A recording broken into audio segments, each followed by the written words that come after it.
అందరికీ హాయ్ అండి. Welcome back to that Telugu kitchen. బంగాళదుంప కూరని ఎలా ప్రిపేర్ చేసుకోవాలో చూద్దామండి. ఎప్పుడు ఒకేలా కాకుండా ఒకసారి ఇలా కూడా ట్రై చేసి చూడండి. కూర ముద్ద కాకుండా మంచి గ్రేవీతో చాలా బాగా వస్తుందండి. ఈ కర్రీ రైస్లో కానీ, చపాతీలో కానీ, రోటీస్లో కానీ దేనిలోకైనా చాలా బాగుంటుందండి. ఒకసారి ఇలా ట్రై చేసి చూడండి, చాలా బాగా వస్తుంది. దీనికోసం ముందుగా నేను బంగాళదుంపల్ని ఉడకబెట్టుకొని పొట్టు తీసుకున్నానండి. ఇలా పొట్టు తీసుకున్న బంగాళదుంపల్ని ముక్కలు కట్ చేసుకోవాలండి. మరీ సన్నగా కాకుండా అలాగని లావుగా కాకుండా మీడియం సైజ్ ముక్కల్ని కట్ చేసుకోవాలి. ఇప్పుడు స్టవ్ మీద కళాయి పెట్టుకొని అందులో కర్రీకి సరిపడే ఆయిల్ పోసుకోవాలి. ఆయిల్ వేడెక్కిన తర్వాత పోపు దినుసులు వేసుకోవాలండి. వేసుకొని వాటిని వేగే వరకు వేయించుకోవాలి. అవి కొంచెం వేగిన తర్వాత అందులో కొంచెం కరివేపాకు అలాగే 2 పచ్చిమిర్చి వేసుకొని బాగా వేయించుకోవాలి. అవి వేగిన తర్వాత కచ్చా పచ్చాగా దంచుకున్న అల్లం వెల్లుల్లి పేస్ట్ని వేసుకోవాలి. నేను అప్పటికప్పుడు దంచుకున్నానండి, బాగుంటుందని. అందులోనే 2 మీడియం సైజు ఉల్లిపాయలను తీసుకొని నిలువుగా కట్ చేసుకొని వేసుకోవాలండి. వేసి కలుపుతూ బాగా వేయించుకోవాలి.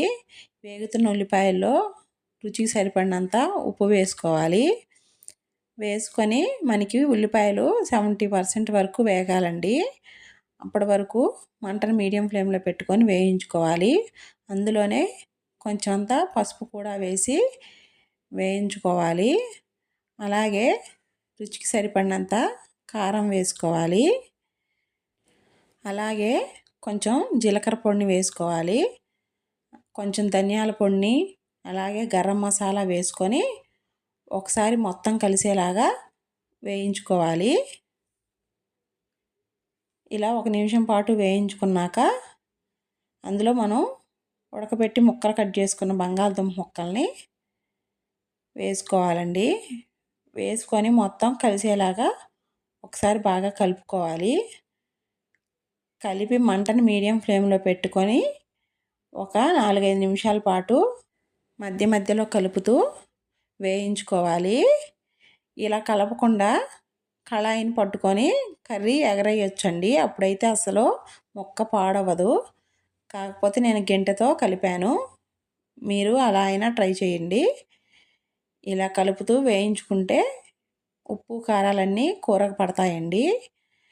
చివరగా కొంచెం కొత్తిమీరను వేసుకొని ఒకసారి మొత్తం కలిసేలాగా బాగా కలుపుకొని స్టవ్ ఆఫ్ చేసుకుంటే